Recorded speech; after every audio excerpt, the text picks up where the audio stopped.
cidade da Bahia, vista do alto, é uma ponta de terra cercada d'água. Esta água, de um lado é o Mar Grande, ou seja, o oceano. Do outro é Quirimurê, o grande mar interior. O Quirimurê tem um rio, o Rio de Aras, o Paraguaçu, a grande matriarca baiana.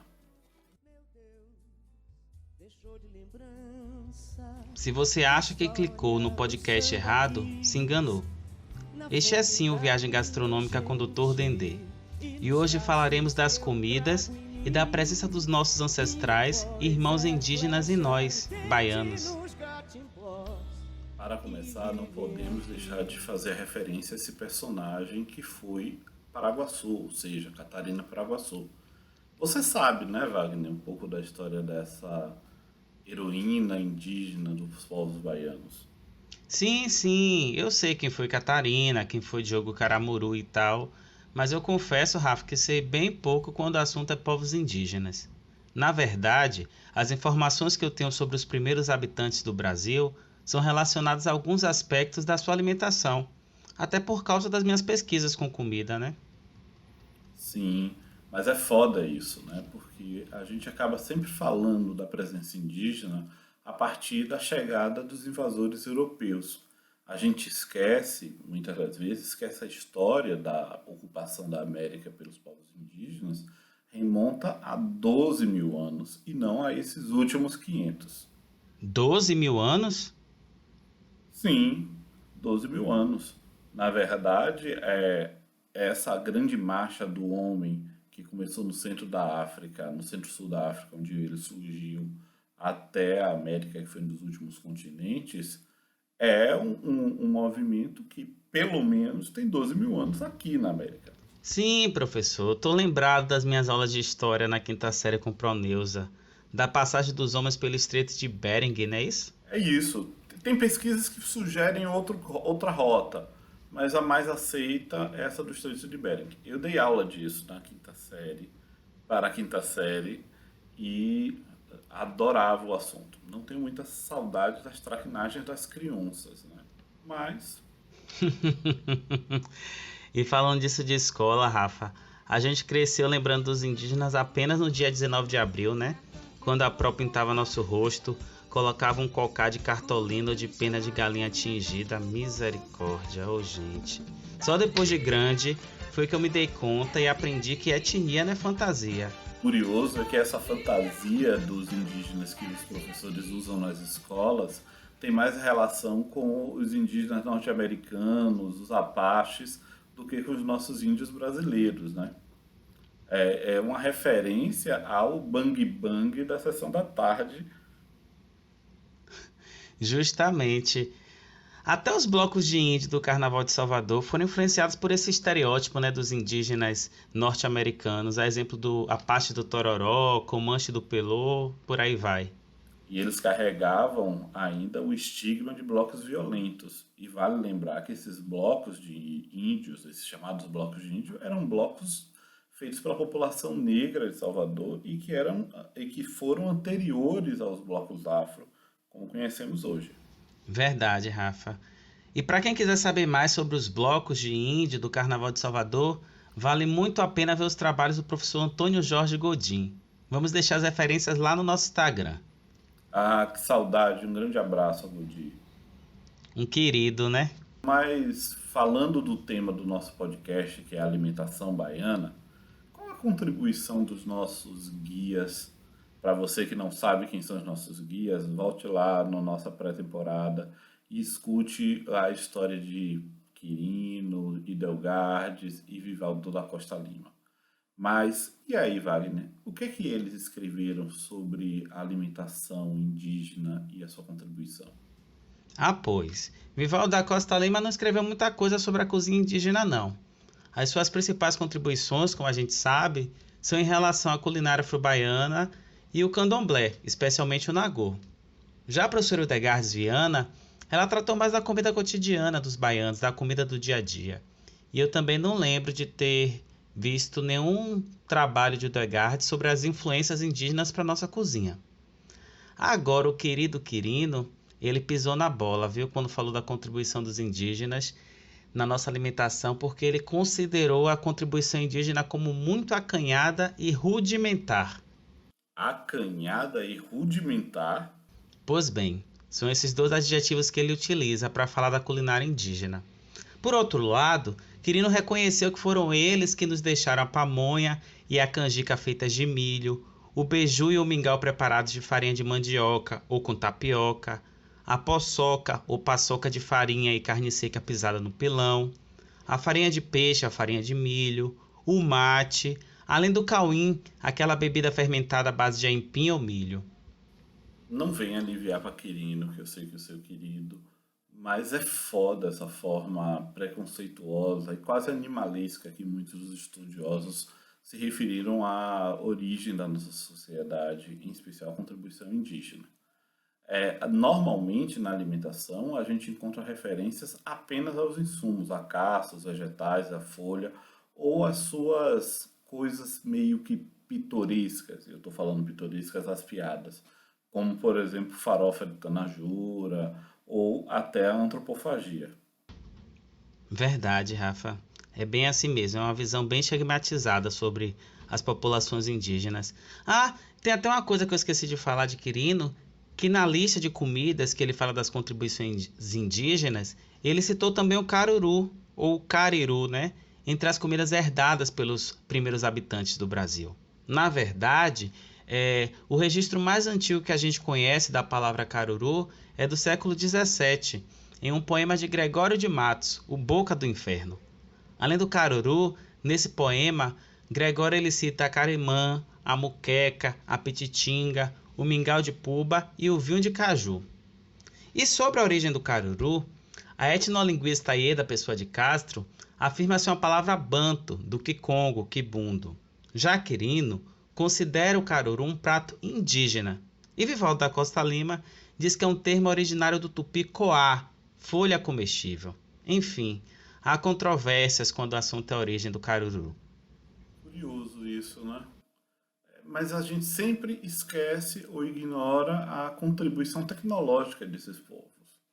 Quando aqui chegaram os portugueses, a terra, essa terra Brasil que a gente conhece, era ocupada por um conjunto de civilizações com línguas próprias, estruturas sociais complexas e quase autônomas. Eles tinham nomes para tudo, cada canto da terra, cada animal, cada planta. E foi essa informação acumulada nesses milênios pelas populações indígenas que possibilitou ao colonizador a identificação e o domínio da terra. Ah, pois, eu acho que a gente não conhece nem um milésimo da complexidade das sociedades indígenas. Sim, e você estava dizendo que eu passei a mão na cabeça de Quirino, mas eu super concordo com o meu orientador, Jefferson Bacelar, que no seu último livro sobre Quirino e a culinária popular baiana, ele escreveu o seguinte, abro aspas, era evidente que Manuel Quirino nada sabia sobre a história das populações indígenas, tampouco valorizou os elementos de fundo presentes na comida baiana, introduzidos pelas sociedades indígenas, como era o caso da farinha, do milho e do aipim em menor grau. Fecho aspas. Meu orientador arrasa, né? Agora, para não cometer esses mesmos equívocos de Quirino ao falar da contribuição indígena, você entrevistou o Acai, que é um líder indígena da etnia Cariri Xocó e Funiô, para falar disso, né? Sobre a alimentação na sua comunidade. O que foi que ele disse? Sim, foi um papo super bacana. Eu aprendi muito com a Kai. Mas vamos deixar que ele mesmo se apresente, né? Eu sou uma fusão já, né? Eu nasci na aldeia Cariri Chocó, que é uma aldeia que já é uma fusão, porque era Cariri, mas com a junção com o Chocó, né, entre o século XIX e o século XX, eles vieram e fizeram uma junção e formaram, né, com o tempo, uma aldeia chamada Cariri Chocó hoje, né, quando houve um cadastramento, né, de um general chamado General Rondon, e que trouxe o SPI, Proteção aos Povos Indígenas, e que depois do tempo, em 73, né, criaram a Lei 6.001 e que criaram a Fundação Nacional do Índio, que é a FUNAI. Porém, é incrível, o incrível que pareça, que esse 19 e 12 de dezembro que foi criado a Lei 6.001, que foi concretizada, foi o dia que eu nasci, foi o ano que eu nasci. Eu e a FUNAI somos da mesma idade.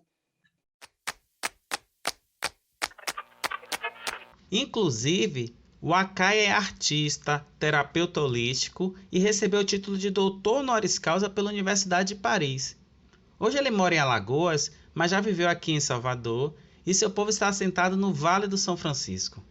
Na nossa conversa sobre alimentação indígena, o Akai tocou num ponto que chamou muito a minha atenção: a relação entre comida e cura. Há muita roça na aldeia. Há muita roça de aipim, né, que é a macaxeira, milho, feijão, né? Antes tinha mais arroz também, né? Mas sobre essas frutas que a gente chama fruta, né?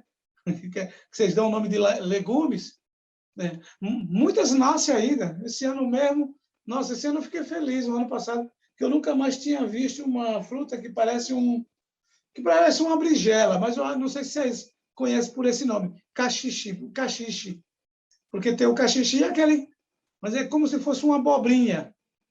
Então, ela retornou, ela voltou. Esse ano eu também estava vendo o canapu, que é uma origem que a gente se alimentava como como é que vocês dão o nome? Sobremesa, né? Nós comia como sobremesa.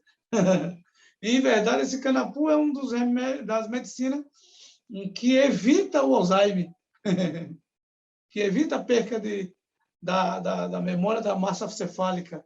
Então, muitas frutas voltaram, e muitas plantas, como menta, o vique, outras plantas que muitos conhecem como... hoje nós temos até mesmo... e tudo medicinal e tudo alimento, né, ao mesmo tempo. Assim como muita gente não sabe que o jenipapo é uma medicina e é um alimento. Assim como muita gente não sabe que o quiabo, né, é um alimento. E não só é dentro de um aspecto de alimento, ele tem um vínculo ritualístico para isso.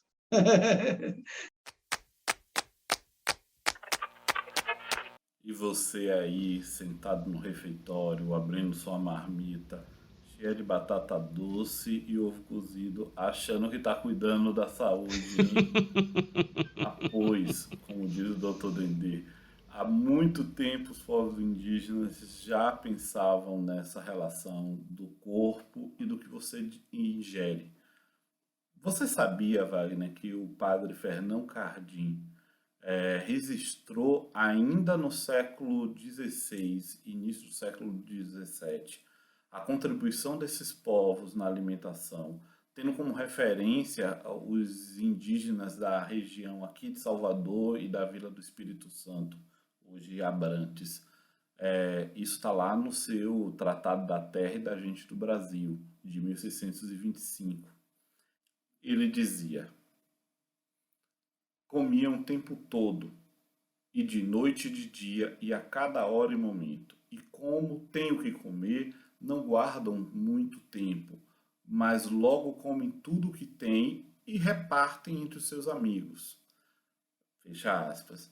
É muito curioso nesse texto de Cardim como ele se espanta pela forma como as populações indígenas lidavam com o alimento. Eles não precisavam estocar como os portugueses, que passavam longos invernos e que precisavam de celeiros. A comida e a fartura estavam à mão e não precisava guardar ou ter para si, não para o outro. Esse é o nosso sonho, né? O dia que as pessoas dividam, repartam o alimento com o próximo, sem pensar em ficar guardando, acumulando. E tanta gente passando fome, né? Indo para a fila para buscar osso. Enfim. Mas voltando aqui, foi esse mesmo padre, inclusive, o padre Fernão Cardim, que registrou em 1584 uma refeição servida pelos indígenas composta de peixes de muquem. Muquem, para quem não sabe, é tipo assado, peixe assado. Ele fala que nessa refeição dos indígenas tinha peixes de muquem, batatas, cará, mangará e outras frutas da terra.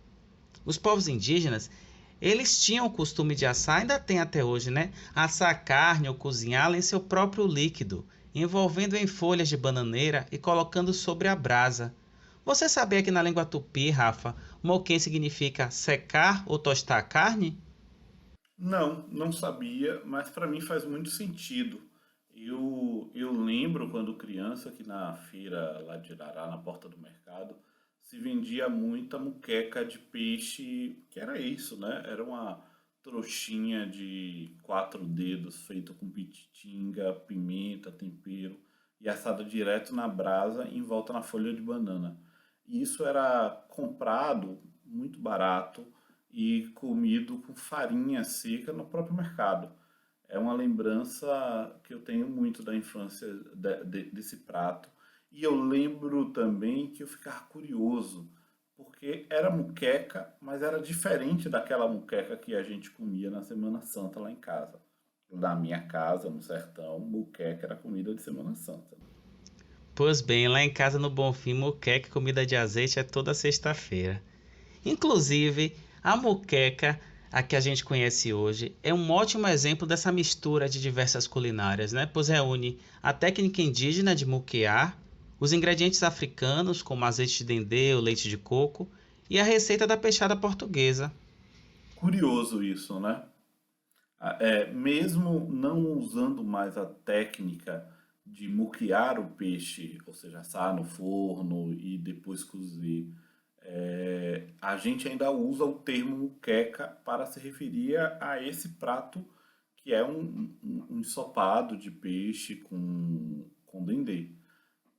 Apesar de que o nome muqueca, e aí, Wagner, eu tô lembrando muito daquela nossa expressão, uma muquequinha de gente, tem muito mais a ver, é, tem muito mais a ver com a muqueca de folha, aquela muqueca enrolada na folha, aquela trouxinha, ou seja, aquele punhadinho de gente presente, como aquele punhadinho de peixe e tal. Verdade. Uma coisa muito curiosa dessa lembrança que você me resgatou agora é que minha avó fazia muita carne muqueada. Não peixe, muita carne. Eu lembro que ela pegava aquelas partes da carne mais com osso, né? De músculo e tal. E ela cozinhava, depois assava no forno até a carne secar, o osso ficar crocante. E essa carne muqueada, ela guardava para usar em sopas, botar no feijão. Era uma coisa assim comum da minha avó fazer em casa. Deu saudade da sopa de minha avó. Que interessante isso, Rafa.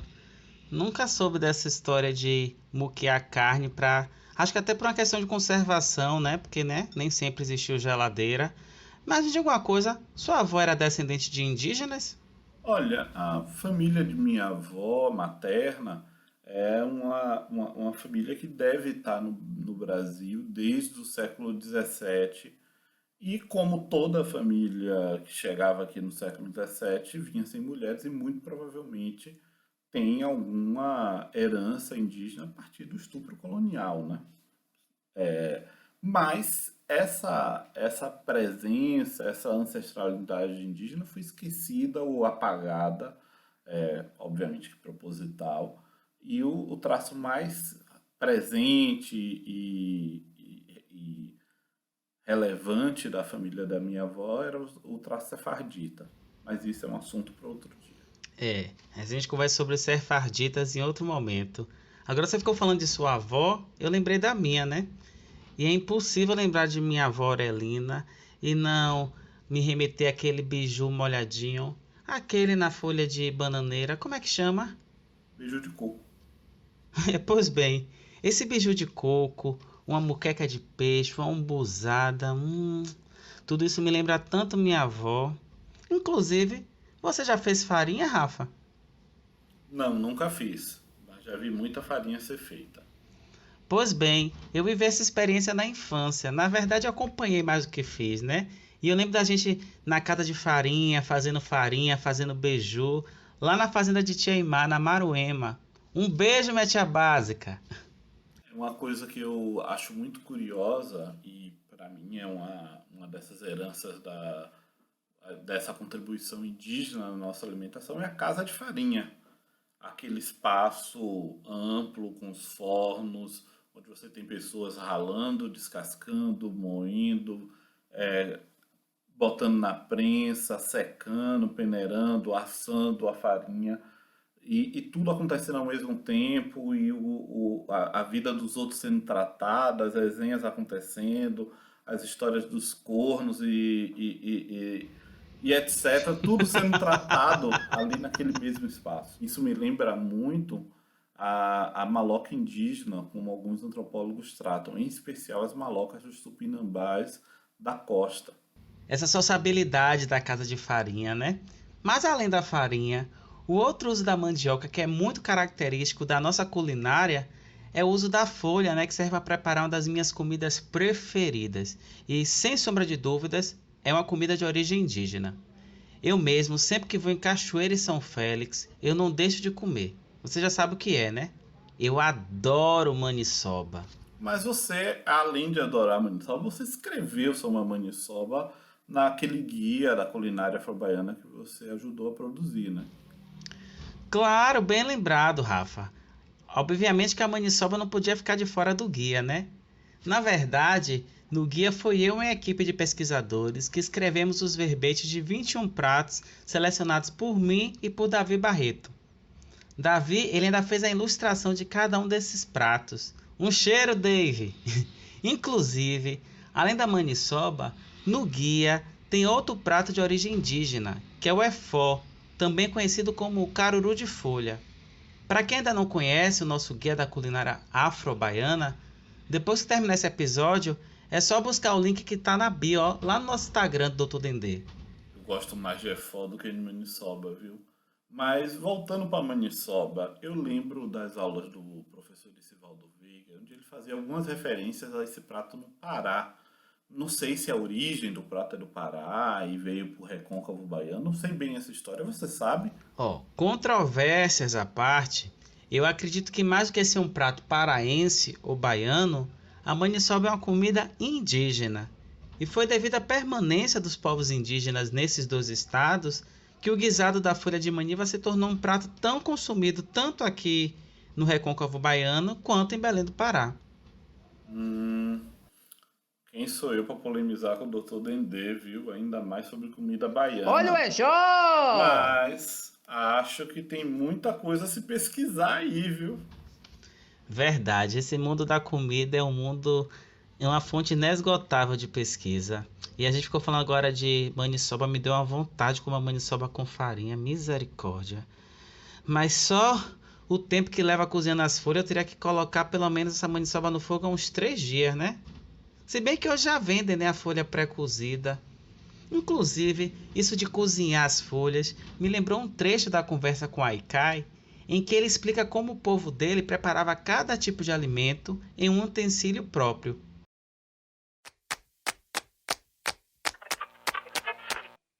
A alimentação tinha, até eu alcancei as panelas que estava representando o peixe, que era só do peixe, a panela que era só do arroz, a panela que só era do feijão, que eu já nasci nessa época do feijão. Porque lá na história da ancestralidade, o feijão não era cozido, era torrado como milho. Então, isso é uma coisa que muitos não têm informação. Né? O cozido ela apareceu conforme as influências que foi chegando. Mas, assim mesmo, alcancei dentro da origem cariri a panela que era só carne. Eles não cozinhavam peixe na panela que cozinhava carne. Eles não cozinhavam feijão, outra coisa. A panela que era preparada com as folhas, era só as folhas. Depois eles colocavam esse cozido dentro da panela, seja ela dentro da carne, no feijão, ou não. Então, tem muitas informações que não estão escritas. Vai depender de povos para povos, porque nós temos um continente que tem uma história generalizada. Índio.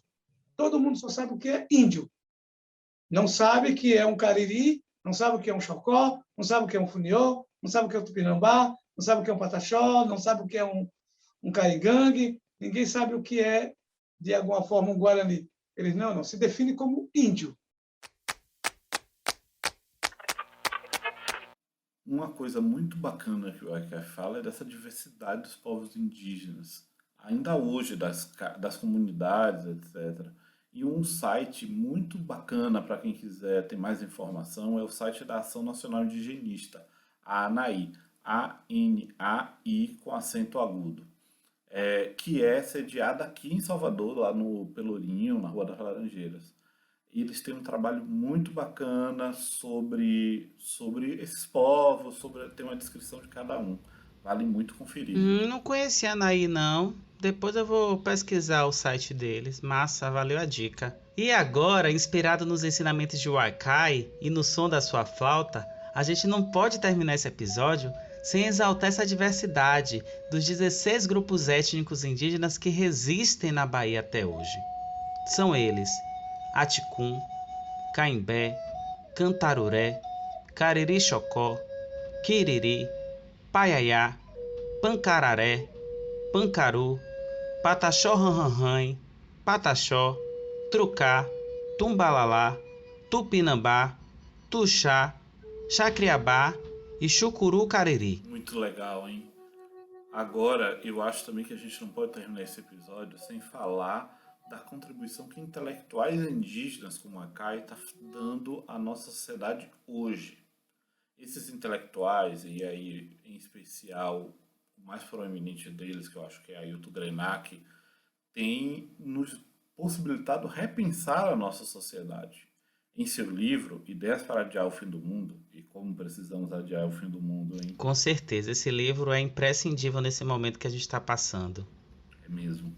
Krenak nos diz, abre aspas, há centenas de narrativas de povos que estão vivos, contam histórias, cantam, viajam, conversam e nos ensinam mais do que aprendemos nessa humanidade.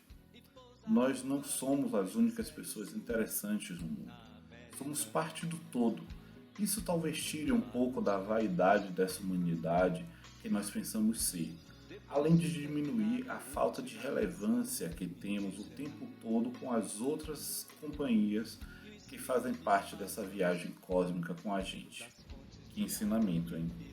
Nossa, muito maravilhoso, viu? A gente precisa seguir aprendendo com os povos indígenas. Este podcast tem música tema de Elinas e conta com a edição de Daniele Freire. A gestão de mídias sociais do Dr. Dendê é realizada por Romeran Ribeiro. A produção e assessoria de comunicação é de Jean Cardoso. O design de Davi Barreto. A direção de Rafael Fontes, que também faz comigo, Wagner Rocha, a pesquisa e a apresentação dessa temporada. Um cheiro e até a próxima!